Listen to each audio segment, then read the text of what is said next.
सौभाग्यवती नातं जन्मजन्मांतरीच्या भाग 22वा. जियाने एक वार आबिरकडे बघितलं. यावेळी का न जाणो तिला आबिरची नजर का इतकी हवी हवीशी वाटत होती.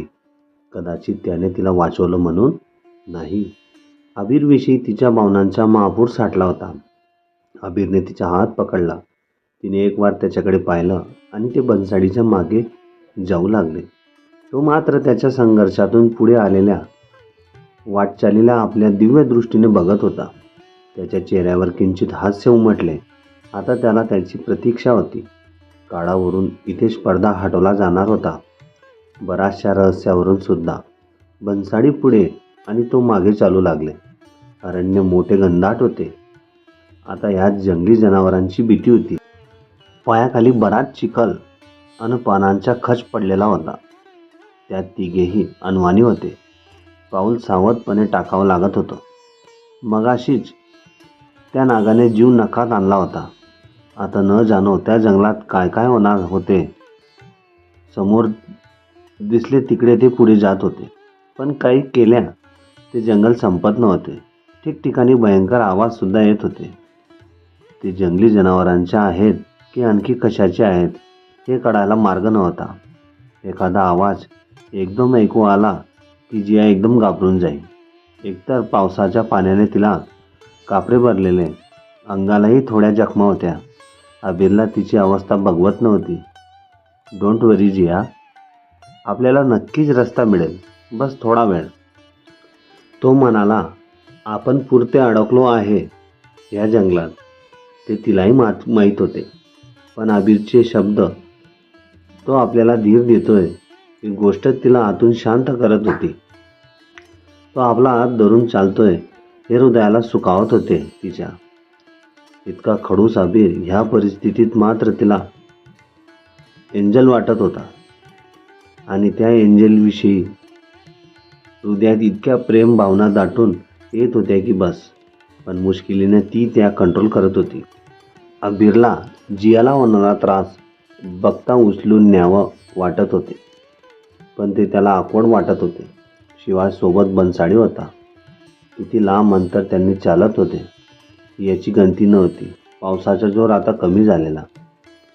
पण आता जियाच्या पायात चालण्याचे त्राण नव्हते. आबिर, मला अजून नाही चालवत आता. जिया अगदीच थकून खाली बसत बोलली. पण खाली बसतानाही तिने त्याचा हात सोडला नव्हता. खरं तर तिचे त्राण तेव्हाच संपले होते जेव्हा तिने ती भयानक दरी कशीबशी पार केली होती. पण आबिर सोबत होता. त्याच्या हात तिच्या हातात असल्याने इथपर्यंत अंतर ती कशीबशी चालू शकली होती. ओके, सीट, बैस खाली, आबिर म्हणाला. तोही तिच्या बाजूला बसला. बनसाडेही त्यांच्याजवळ आला. तोही पुरता थकलेला दिसत होता. शिट, या जंगलाचा शेवट आहे तरी कुठे तेही कळत नाही, बनसाडी वैतागात म्हणाला. जवळपास 3-4 तास ते या बुलबुलयामध्ये अडकले होते. आणि या जंगलात सूर्यप्रकाशाचा मागमूस सुद्धा लागत नव्हता. चित्रविचित्र रहस्यमय आवाज आणि ते काळोख दाटून आलेले ते वातावरण. ते विचित्र आवाज सोडले तर बाकीची भयानक शांतता. बराच वेळ ते तिथं बसले. कुणाच्याही जवळ फोन नव्हते ना काही. अंगावरची वशरी कशीबशी टिकली होती तिथे. खिशात फोन कसा राहणार? जीव वाचला हेच त्या तिघांसाठी महत्त्वाचे होते. जियाच्या घसा ताणलेने कोरडा पडला होता. तिला पाणी हवं आहे मला, ती बोलली. तिला आणखी काही सुचतही नव्हतं. आबिर उठला. त्याने इकडे तिकडे बघितलं. थोड्या अंतरावर एक झरा वाहत होता.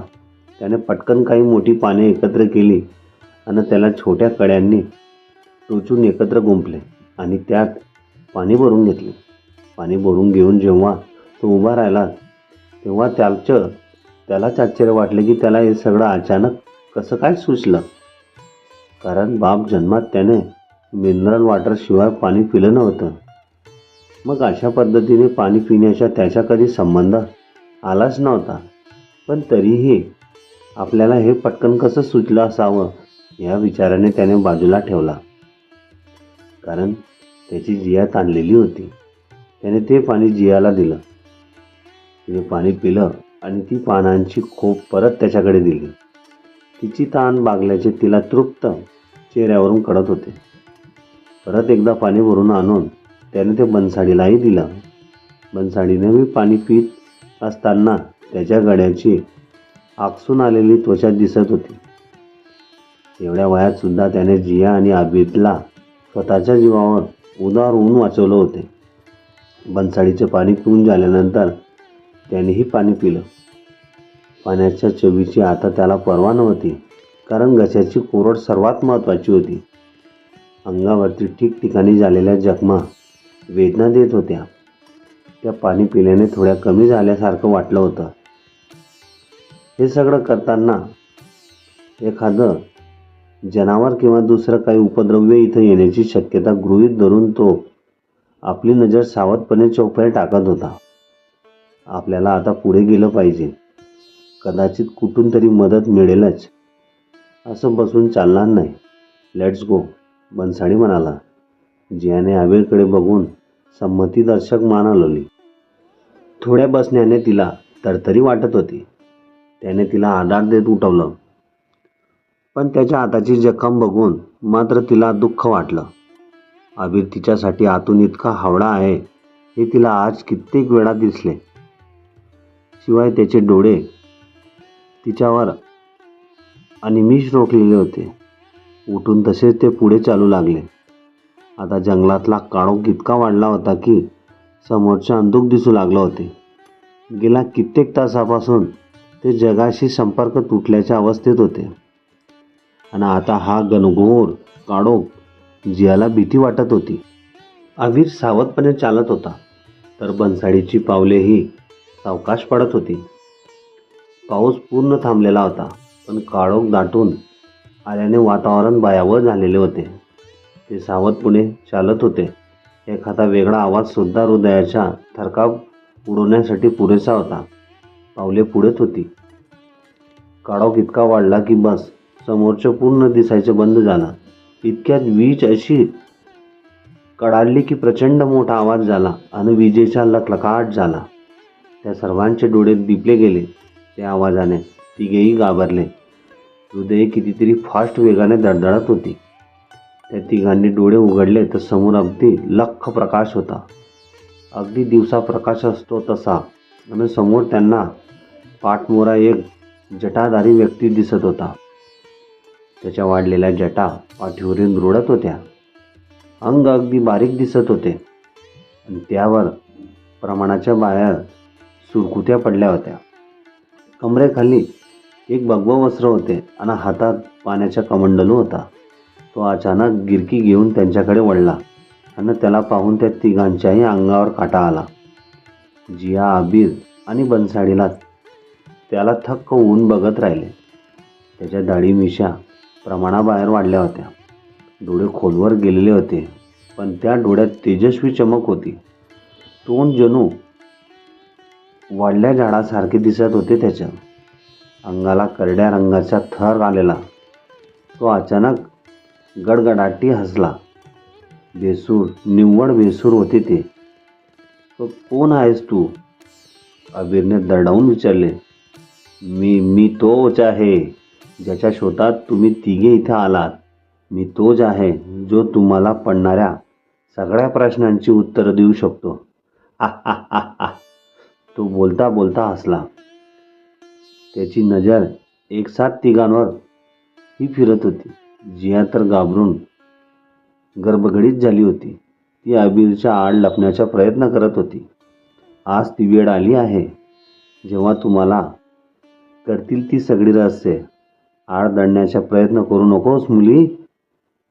तुझ्या सगळ्या भूतकाळाला पडद्याआडून बाहेर काढायचे आहे आता, तो म्हणाला आणि जिया थरारली. Shut up you bitch. कोण आहेस तू? तुझा ड्रामा थांबव, आबिर म्हणाला आणि त्याने त्या व्यक्तीला ढकलण्याचा प्रयत्न केला. तसा तो झटका लागल्यासारखा पाठीमागे झाला. तो पडता पडता वाचला, कारण त्या मनुष्याच्या अंगाला स्पर्श करताच त्याला जणू अंगात विजेचा संचार जाणवला होता आणि त्याच्याच झटक्याने त्याला मागे ढकललं होतं. जिया आणि बन्साडी चकित झाले. जियाने त्याचा हात पकडला. ठीक आहात ना तुम्ही अबीर? ती बोलली. तिच्या बोलण्यात भीती वाटत होती. अबीरने खुणेनेच तिला आपण ठीक असल्याचा इशारा केला. वा, तुझ्या लिलीची गाथा परंपरा आहे ईश्वरा. आजही तेच प्रेम, हजारो वर्षांनंतर सुद्धा तीच ओढ. तुझ्या लीला अगाध आहेत. तो वरती पाहत पुटपुटला. त्याचे बोलणं ऐकून ते चक्रावले होते. त्याच्या अंगाभोवती आता एक चमकदार वलय फिरत होते. ऐका तर मग, तुम्ही तिघे इथे येणे म्हणजे सगळं काही विधिलिखित होते. विधात्याने रचलेला तुमच्या पुनर्मिलनाचा डाव. जी ओढ तुम्हाला एकमेकांबद्दल जाणवते ती सगळं काही दैवी आहे. राणी पद्मावती आणि राजा सत्यव्रत, तो म्हणाला. आणि अबीर जिया गोंधळून गेले. त्या दोघांनाही ही नावे माहिती होती, कारण जियाच्या सिरियलमधली मेन कॅरेक्टरची नावे हीच होती, पद्मावती आणि सत्यव्रत. जिया आणि अबीर ही आमची नावे आहेत, अबीर म्हणाला. ती या जन्माची असतील. मागच्या जन्माची तुमची नावे होती पद्मावती आणि सत्यव्रत. तुमचा पुनर्जन्म झाला आहे. तुमच्या एकमेकांचे प्रेम तुम्हाला दुसऱ्या जन्मात सुद्धा तुम्हाला जवळ घेऊन आलं आहे. खडतर प्रवास करून तुम्हाला इकडे येताना जी काही संकटे आली होती, तुमच्या प्रेमाची आणि तुमच्या गुरुजीची अग्निपरीक्षा होती ही.